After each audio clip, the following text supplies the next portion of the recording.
অর্থাৎ ঈমানের শাখা হলো ৭৭টি, আর এই ৭৭টা ঈমান পরিপূর্ণ হওয়ার জন্য প্রত্যেকটা মুসলমানের জন্য আল্লাহ পাক ফতোয়া দিয়েছেন, অর্থাৎ ফরজিয়াত দান করেছেন ১৩০টি। কয়টি? ১৩০টা ফরজ যারা পালন করবে তারাই হবে সত্যিকারের মুসলমান। আর এই ১৩০টা ফরজ পালন করার জন্য কিছু গুণের দরকার, কিছু গুণের দরকার। যেমন আলু থোয়ার একটা বস্তা আছে, আবার চাউল রাখার একটা বস্তা আছে। যেই বস্তাতে আলু থই সেই বস্তাতে কখনো কাটারি ভোগের চাল রাখে না। কিখন রাখে? কিখন রাখে? রাখে না। তাহলে আমি যদি মুসলমানিত্ব আমার ভিতরে রাখতে চাই, তাহলে আমার এই বস্তাটাকে দামি একটা বস্তা বানাইতে হবে। কথা বলেন ঠিক? ১৩০ ফরজের মধ্যে সর্বপ্রথম একটা ফরজ, তলাবুল ইলমি ফারিদাতুন আলা কুল্লি মুসলিমিন। প্রত্যেকটা নর এবং নারীর জন্য ইলমে দ্বীন শিক্ষা করা ফরজ। ১৩০ ফরজের মধ্যে এক ফরজ। ১৩০ ফরজের মধ্যে এক ফরজ। অনেক মানুষ আছে কোরআন শরীফ পড়া জানে না, বিসমিল্লাহ বলা জানে না, অথচ দাবি করে মুসলমান। আল্লাহ সম্ভবত তাদেরকেই ডাক দিয়া কয়, ইয়া আইয়ুহাল্লাযীনা আমানুত্তাকুল্লাহা হাক্কা তুকাতিহি ওয়া লা তামুতুন্না ইল্লা ওয়া আনতুম মুসলিমুন। মুসলমান হওয়ার জন্য ১৩০ ফরজের মধ্যে একটা ফরজ, তলাবুল ইলমি ফারিদাতুন আলা কুল্লি মুসলিমিন। প্রত্যেকটা নর এবং নারীর জন্য, হোক সে বেটা ছেলে আর হোক সে মেয়ে ছেলে। বেটা ছেলে হইলেও কোরআন শিক্ষা করা ফরজ, মেয়ে ছেলে হইলেও কোরআন শিক্ষা করা ফরজ। সুবহানাল্লাহ, আরো জোরে কন্যা সুবহানাল্লাহ। কত দূর পর্যন্ত ফরজ? এই যে পাগড়ি নিলে এত দূর পর্যন্ত ফরজ নাই, এটা হলো দিন হেফাজতের সিপাহ সালার, ও হলো পাহারাদার। জোরে কন্যা সুবহানাল্লাহ। যেমন বাংলাদেশ পাহারা দেওয়ার জন্য আর্মি আছে, পুলিশ আছে, র্যাব আছে, বিডিআর আছে, বিজিবি আছে, আছে না নাই? প্রত্যেক রাষ্ট্রের মধ্যে আছে। তেমনি আল্লাহর রাষ্ট্রে আল্লাহর বিধিবিধানগুলো সংরক্ষণ করার জন্য আল্লাহর সোলজার, র্যাব, বিডিআর, আর্মি, পুলিশের দায়িত্ব পালন করে হাফেজ, মাওলানা, কারি, মুয়াজ্জিন, ইমাম। আরেকটু আসতে, আরেকটু আসতে। যেমন পুলিশ ভাইরা রাস্তা পাহারা দেয়, চোর ডাকাত থেকে হেফাজত করে জনগণকে। কখনো কখনো অবশ্য আবার ফের জনগণের থেকে আতাও নেয়, ডাকাতের চাইতে বেশি নেয়। মাঝে মাঝে হইতেই পারে, কেখন ঠিক না? উচিত কথায় খালা বেজার, জ্যোৎস্না রাখতে চোর বেজার, সিরা দিলে হয় বুড়া বেজার, আর গরম ভাতে হয় বিলাই বেজার। কিন্তু যেই লোকটা মুসলমান হবে সে কখনো অন্যায় করতেই পারে না, যদিও সে রান্নাঘরে থাকে আর পার্লামেন্টে থাকে। এক কথায় রান্নাঘর থেকে পার্লামেন্ট পর্যন্ত যে মুসলমান দাবি করবে, কলিজার মধ্যে থাকবে আল্লাহর ভয়, যথাযথ ভয় থাকবে, আর সব সময় চিন্তা করবে আমি মরে যাব। তো মুসলমান না হয়ে মরব না। কারণ মুসলমান হয়া যদি কেউ কবরে যায়, কবরের মধ্যে নাই, তার কোনো ভয় নাই, তার কোনো চাপ নাই, তার কোনো তাপ নাই। কবরের মধ্যে প্রথম নাম্বার ভয় চাপ, দ্বিতীয় নাম্বার ভয় তাপ। মুসলমান যদি কবরের চাপ এবং তাপ থেকে বাঁচতে চায় আর রান্নাঘর থেকে পার্লামেন্ট পর্যন্ত দাঁড়িয়ে থাকে, কশ্চিনকালেও তার দ্বারা কোনো অন্যায় অনাচার হবে না। আজকে তাকায় দেখেন, রান্নাঘর থেকে পার্লামেন্ট পর্যন্ত পাপে পাপে জর্জরিত। ভুলেছি আদল, ভুলেছি ইহসান, কাঁদে সে ব্যথায় জমি। ওই বেটা ভাই, তোর জন্য দালালি করতেছে, তুই উঠেছিস মানে? ভুলেছি আদল, ভুলেছি ইহসান, ভুলেছি আদল, ভুলেছি ইহসান, কাঁদে সে ব্যথায় জমিন ও আসমান। পথ হারিয়ে চলি গো হযরত, কি করে পাবো আপনারই শাফাত। সবারই কিসমত ঢেকে আসে আধার, ভরে গেছে পাপে নেমেছে জুলমাত। পাপের কারণে আজকে আমাদের উপরে জুলুম চলে আসতেছে। এই জুলুম কি খালি দুনিয়াতে চলবে, কবরে চলবে না? ঠিক আছে, চলবে না? কবরের মধ্যেও চলবে। এই জন্য কবর থেকে বাঁচা লাগবে। আল্লাহ রাসূল বলেন, আকালান নবী সাল্লাল্লাহু আলাইহি ওয়াসাল্লাম, আল কবরু রাউযাতুম মিন রিয়াজিল জান্নাতি আও হুফরাতুম মিন হুফারিন নার। আল্লাহ রাসূল বলেন, এ সারাঙ্গায়ের লোকেরা, তোমাদের ভিতর থেকে যারা কবরের ভিতরে যাবে, কারোর জন্য কবর হবে জান্নাতের বাগান, কারোর জন্য হবে জাহান্নামের গর্ত। তাহলে কার জন্য কবর জান্নাতের বাগান আর কার জন্য জাহান্নামের গর্ত হবে? আল্লাহ ডাক দিয়ে কয়, ইয়া আইয়ুহাল্লাযীনা আমানুত্তাকুল্লাহা হাক্কা তুকাতিহি ওয়া লা তামুতুন্না ইল্লা ওয়া আনতুম মুসলিমুন। যেই লোকটা হবে মুসলমান, আমার আল্লাহ তার জন্যই কবরটাকে জান্নাতের বাগান বানায় দিবে। আর যদি মুসলমান না হয়, তার জন্য কি আর কবর? ওই কবরটাকে আল্লাহ পাক জাহান্নামের গর্ত বানায় দিবে।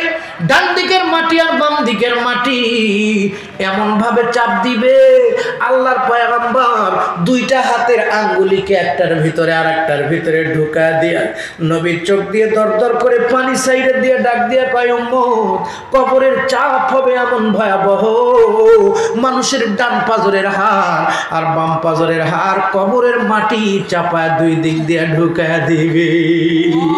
এ কারণে নবী আমার ডাক দিয়া কয়, মুসলমান শোনো, মুসলমান না হয়ে মরো না, ইমানদার দাবি করছো, কিন্তু ইমানটা তোমার ঠিক আছে কিনা এটা যাচাই করা লাগবে।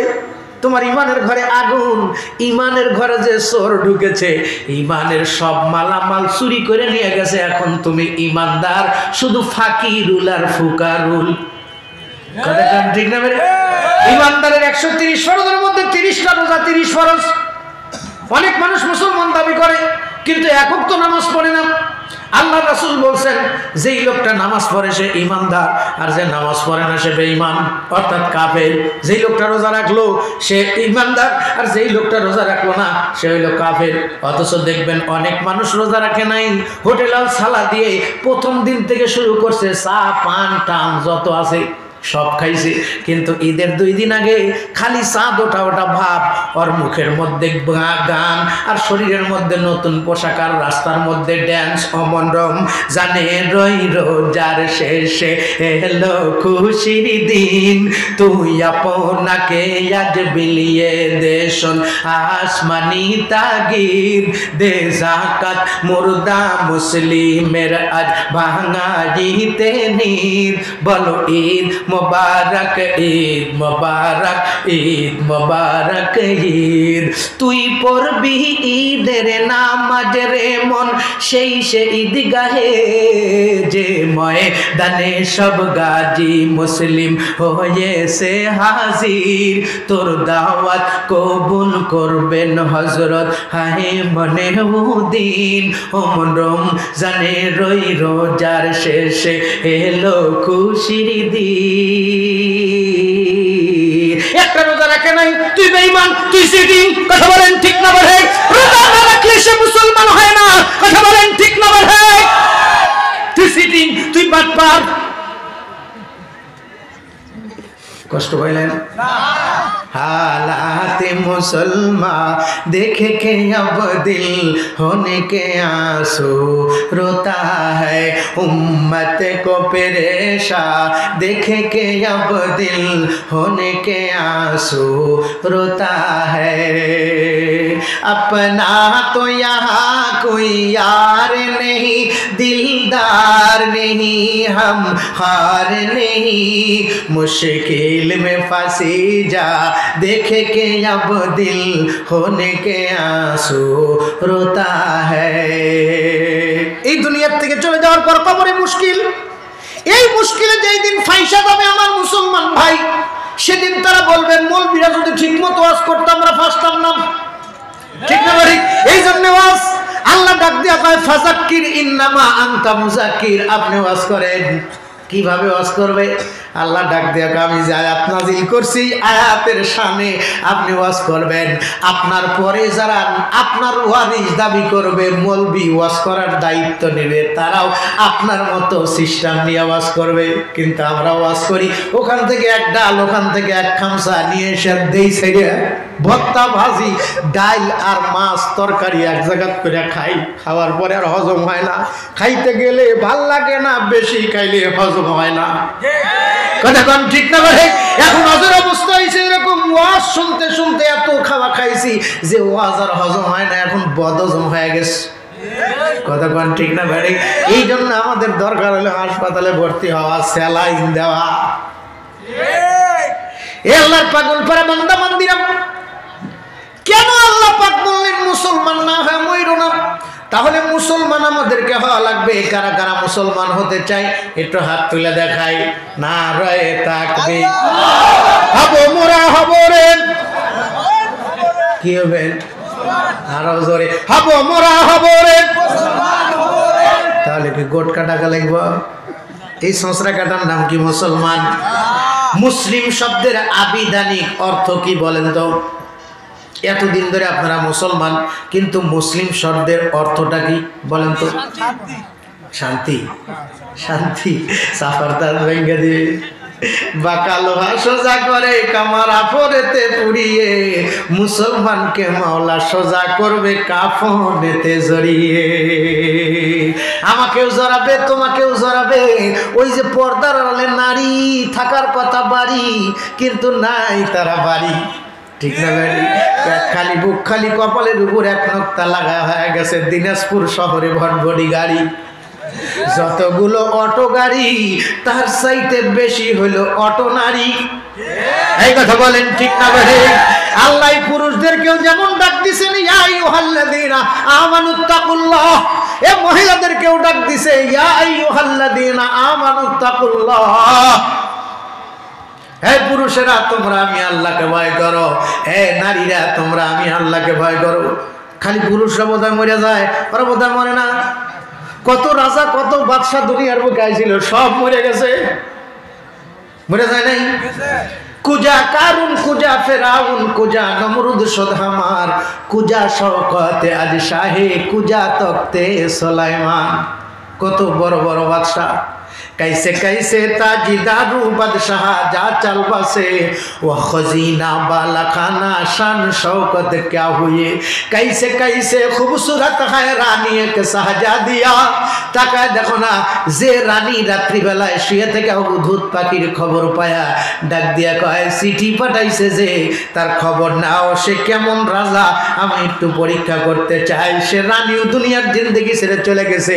আমাদের যেই রানীরা স্বামীর বিরুদ্ধে স্লোগান দিয়া কয় স্বামীর কথা মানবো না, ভাঙ্গা ঘরে থাকবো না, বাহিরেতে যাবো, জগৎটারে দেখবো, আল্লাহ তাকেও ডাক দিয়া কয় জগৎ দেখবি তো দেখ আগে আমি আল্লাহরে ভয় কর।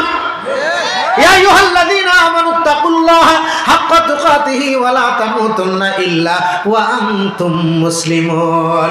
মুসলিম শব্দের আবিধানিক অর্থ হলো আত্মসমর্পণ করা। আসলিম থেকে মুসলিম। আল্লাহ ডাক দিয়ে বলেছিলেন আমাদের আব্বা, বলেন তো এটা কোন আব্বা? বলেন তো এটা কোন আব্বা? আমরা যদি মুসলমান হই আমাদের আব্বা লাগবে চার, খাবো না কোথাও মার, করে দিবে না কেউ ভাই, জান্নাতে ঢুকায় খাওয়াবে বড় মাছ আর, কিন্তু জানি না বাপের নাম সার, এই জন্যই তো ফিলিস্তিনে খাই মার। কথা বলেন ঠিক না? বলে ভারতবর্ষে খাই মার, বাংলার জমিনে খাই মার। বাপ যদি থাকে বেটাকে কখনো আঘাত করতে পারে না। আসলে বাপকে তো মারি না, এই জন্যই তো মার খাই। খালি মাথা চোখে না ঠিক বললেও ঠিক, না বললেও ঠিক, তারপরেও ঠিক, তাই না? কষ্ট হইতেছে আপনাদের? রাগ করতেছেন না তো? মুসলমান লিখতে ৬টা অক্ষর লাগে। মুসলমান যে আত্মসমর্পণ করবে, এই আত্মসমর্পণ করার জন্য ৬টা অক্ষর আল্লাহ পাক আমার তেলাওয়াতকৃত আয়াতের ভিতরে 50টি অক্ষর দিয়েছেন। এই 50টি অক্ষরের ভিতর থেকে 6টা অক্ষরের ওয়াজ মুসলমান হওয়ার জন্য প্রত্যেকটা নর এবং নারীর জন্য জরুরি। এই 6টা অক্ষর যার দিলের ভিতরে থাকবে, এই 6টা অক্ষরের চাহিদা যেই লোকটা পূরণ করবে, সেই লোকটা কখনো শয়তানের ধোকায় পড়তে পারে না, সে কখনো কবরের চাপে পড়তে পারে না, সে কখনো কবরের তাপে পড়তে পারে না। সুবহানাল্লাহ। 6টা অক্ষরের ভিতরে নিজেকে বিলীন করে দিবে, আর নিজে এই 6টা অক্ষরের মধ্যে বিলীন হয়ে যাবে। আল্লাহর রাসূল বলেন নাই নাই, তোমার কোনো ভয় নাই। সুবহানাল্লাহ। আরো জোরে করুন না সুবহানাল্লাহ। তাহলে এই 6টা অক্ষর কি? এই 6টা অক্ষর দিয়া মুসলিম লেখা হয়। বলেন প্রথম নাম্বার অক্ষরের নাম মিম। দ্বিতীয় নাম্বার অক্ষরের নাম সিন, তৃতীয় নাম্বার অক্ষরের নাম লাম, চতুর্থ নাম্বার অক্ষরের নাম মিম, পঞ্চম নাম্বার অক্ষরের নাম ওয়াও, 6 নাম্বার অক্ষরের নাম নুন। মিম সিন লাম মিম ওয়াও নুন মুসলিমুন। ওয়াওটা বাদ দিলে মিম সিন লাম মিম আলিফ নুন, কয়টা হইল? 6। যদি কেউ সত্যিকারে মুসলমান হতে চায়, দুনিয়া এবং আখিরাত করবে জয়, কিন্তু রাখতে হবে অক্ষর 6, রাখতে হবে অক্ষর কি 6। এই 6 অক্ষর কেন রাখবে? কারণ এই 6 অক্ষর তোমাকে কন্ট্রোল করবে। কারণ মুসলমান আত্মসমর্পণকারী। একটা গরু একটা ঘোড়া আমাদের বাড়িতে যদি থাকে, গরুর একটা দড়ি আছে, ঘোড়ার একটা লাগাম আছে, আছে না নাই? ঘোড়ার লাগাম যার হাতে থাকে, ঘোড়াকে যেদিক যাইতে বলবে ঘোড়া সেদিকে যাবে। কি কোন ঠিক না? ওই যে পাগলাই কইছিল না, মনকে আমার যত সাইজে বুঝাইতে, মন আমার চায় রঙের ঘোড়া দৌড়াইতে। না না, মন তো আমার ঘোড়া দৌড়াইতে পারে না, কারণ আমার মুখের মধ্যে এমন একটা লাগাম, যেই লাগামের নাম হইল লা ইলাহা ইল্লাল্লাহ। আল্লাহু আকবার, আল্লাহু আকবার। এটা হলো মুসলমানের লাগাম, আত্মসমর্পণের লাগাম। লা ইলাহা ইল্লাল্লাহ বলাটা ফরজ, সুবহানাল্লাহ। অথচ মৌলবি লা ইলাহা ইল্লাল্লাহ বলতে বললে মৌলবি কয় লা ইলাহা, শ্রোতা কয় ইল্লাল্লাহ। ওই সময় মৌলবি মরে গেলে মৌলবি কাফের। কি তুই মুসলমান, কি তুই মৌলবি? তোর জিকির আগে শিখতে হবে, কারণ তুই আত্মসমর্পণকারী। কি সমর্পণকারী? আমি আত্মসমর্পণ করছি আল্লাহর কাছে, এই জন্য আল্লাহর জিকির লা ইলাহা ইল্লাল্লাহ পুরাটা বলতে হবে। বক্তা যদি কয় লা ইলাহা, শ্রোতা কবে ইল্লাল্লাহ, কখনো জিকির হবে না, এটা আরো গুনাহ হবে। সুবহানাল্লাহ। আমরা গুনায় গুনায় জর্জরিত, এই জন্য আমাদের বাঁশ দেওয়ার জন্য শিয়ালরা তাকায় থাকে। দেখেন না, আমরা ইবাদত করবো সহি শুদ্ধভাবে, সবে বরাত পালন করবো, আমাদেরকে বাঁশ ঢুকায় দিছে। এই কথা বলেন ঠিক না? বলেন এ বাঁশ বের করবে কে? আমাদের দায়িত্ব বের করার। কারণ ডাক্তারের সামনে গেলে যেই লোকটা MA পাস ডাক্তার, ও কখনো পাথর ঢুকছে কাটার মধ্যে বাইর করবে না, নার্সে বলবে বাইর কর। কি করেন ঠিক না? এই আমরা হইলাম নার্স, এই যারা বক্তা ওয়াজ করি হইলাম নার্স, আর MBBS ডাক্তার হইল মোহতামিম, প্রিন্সিপাল, খানকার পিসাব। কথা বলে ওনারা অনুমতি দিয়েছেন, এই জন্য আমাদের বক্তব্য দেওয়া। আল্লাহ ডাক দিয়া কয় ওয়াজ কর ফাযাক্কির ইন্নামা আনতা মুযাক্কির। ওয়াজ করতে থাকি, যদি কারুর না কারুর দিলের মধ্যে এই ওয়াজ ঢুকে যায়, মুসলমান যদি একবার হতে পারে তো সান কপাল। কথা কোন ঠিক না? মানে একজন মুসলমান কমপক্ষে 3000 জান্নাতের টিকিট পাবে, ব্লাইন্ড টিকিট। এই যে হাফেজ, ওকে 10টা ডাইরেক্ট টিকিট দেওয়া হবে, আর আরো 3000 টিকিট ওকে ব্লাইন্ড টিকিট দেওয়া হবে। পয়গম্বর দান করবেন আল্লাহর পক্ষ থেকে, 10টা টিকিট দিবে 10 জন জাহান্নামীকে জান্নাতে নেওয়ার জন্য। ও 10 জনকে সুপারিশ করবে, আরো 3000 টিকিট ওর কাছে থাকবে। ও খালি ঘুরে ঘুরে দেখবে আমাদের মাদ্রাসা সভা তাইছিল কে, আমাকে দেখার জন্য বিকালবেলা আসছিল কে, ফজরের নামাজ আমাদের সঙ্গে পড়ছে কে, বাজারে যাইতে হুন্ডা নিয়ে যাইতেছিল, আমাকে দেখে ডাক দিছিল, বেটা সুবহানাল্লাহ। একটু ভালোবাসার খাতিরে, কোরআনকে ভালোবাসার খাতিরে, ওই কোরআনের হাফেজ যেমন জান্নাতে ফেরেশতা আর হুরগেলেমানের কাছ থেকে পুরস্কার পাবে, এই 3000-এর একটা করে টিকিট আপনিও পাবেন, অমুকও পাবে, হুন্ডাওয়ালাও পাবে, চালাও পাবে, খাদ্যওয়ালাও পাবে, বস্তাওয়ালাও পাবে। কারণ ওদেরকে দেখার জন্য ফেরেশতারা পাগল। তালিউল কোরআন পছন্দ পেশে খোদা হুরগেলমা লাজুরাম বাহরাশ ফেদা গার কোরআন খা নিশাবারো যায় হাবিব হুরগেল মানে তোরা বাসাদ নসিব। আল্লাহু আকবার, আল্লাহু আকবার। ওরা আত্মসমর্পণকারী। এই ইলম আল্লাহ যাকে দেয় সেই পায়, যাকে দেয় না সে পায় না। এটা আল্লাহ পাক ডাক দিয়া কয় ঈমান আনতে হয়, আর ইলম আমার কাছ থেকে নিতে হয়। কোনো বাজারে যায়, যদি বাজারে যায়, কোনো মার্কেটে যায়, কোনো শপিং মলে যায়, এখন আমি একটু কোরআনের হাফেজ হতে চাই, দেন তো দেখি, আমি এই 10 পারা হেফজ নিয়ে যাবো, আজকে কি করে নিয়ে যেতে পারবে? কি করে নিয়ে যাইতে পারবে? এটা বাজারে কেনা যায় না, এটা আল্লাহ যারে দেয়, আল্লাহ যারে দেয় তার মর্যাদা আল্লাহ বাড়ায় দেয়। আপনারা এখানে আসছেন, যদি কিছু নিয়ে যাইতে পারেন, একটা অক্ষরও যদি নিয়ে যান, কথা কোন ঠিক না ভাই? এটা কাকে দিবেন? যে মুসলমান তাকেই দিবেন, মুসলমান না হইলে তাকে দিবেন না। যেমন আপনি এই ওয়ার্ডের লোক, আপনি যদি এই ইউনিয়নের লোক হন তাহলে ইউনিয়ন পরিষদে গেলে আপনার মেম্বার যদি থাকে আপনি ঋণ ত্রাণ পাবেন, মেম্বার নাই, ওয়ার্ডের কোনো নিয়মও নাই, সেখানে পাবেন না। আপনি পাইতে গেলে আপনার ওয়ার্ডে থাকতে হবে। কথা বলেন ঠিক না বা ঠিক? তেমনি আপনি মুসলমান, আপনি বাংলাদেশের নাগরিক, বাংলাদেশ সরকারের কাছ থেকে আপনি সব কিছু পাবেন, কিন্তু ভারত সরকারকে আপনি দিব, ও আর আমার তা নিজ দেওয়া সেটা আবার দাঁড়া করবো। কতক্ষণ ঠিক না বা ঠিক? আমি বাংলাদেশের নাগরিক যদি হতে চাই, সরকারের কাছ থেকে কিছু পেতে চাই, অবশ্যই আমাকে কিছু দিতে হবে। সেটা দেওয়ার কি? সর্বপ্রথম আমি জন্মগ্রহণ করেছি, আমার বাবা আমার একটা জন্ম নিবন্ধন করছে, ঠিক না ভাই? এই জন্ম নিবন্ধন করার পর 18 বছর বয়সে আমি একটা ভোটার আইডি কার্ড পাইছি। এরপর 10 বিঘা জমি কিনছি, 10টা গাড়ি কিনছি, 5টা বাড়ি করছি। প্রত্যেকটা জমির দলিল, বাড়ির দলিলে আমার কাছ থেকে সরকার ট্যাক্স নিছে। এই কথা বলেন ঠিক না ভাই? এই ট্যাক্স নিছে, ট্যাক্স নিয়ে ওই জমি আমারে দিছে। এরপরেও লেখা আছে দলিলের মধ্যে, যখন সরকারের প্রয়োজন হবে সরকার নিয়ে নিবে, তুমি দাবি করতে পারবা না। কতক্ষণ ঠিক না ভাই? এটা হইলো বাংলাদেশ নয়, সব গোটা পৃথিবীর সরকারের দাবি। তাহলে বিশ্ব সরকার যে আল্লাহ, সে আমাদেরকে কি দিছেন? আমার হাত দিছেন আল্লাহ, পা দিছেন আল্লাহ, চোখ দিছেন আল্লাহ, অঙ্গ প্রত্যঙ্গ দিছেন আল্লাহ। আল্লাহ কি ডাক দিয়ে বলতে পারে না, এই আমার দেশের লোক, আমার সরকারি রাষ্ট্রে যদি বসবাস করতে চাও, বাংলাদেশে বসবাস করো, জন্ম নিবন্ধন করো, ভোটার আইডি কার্ড পাও, ভিসা নাও, পাসপোর্ট নাও, বউ করে বিদেশ যাও। কতক্ষণ ঠিক না বাড়ি?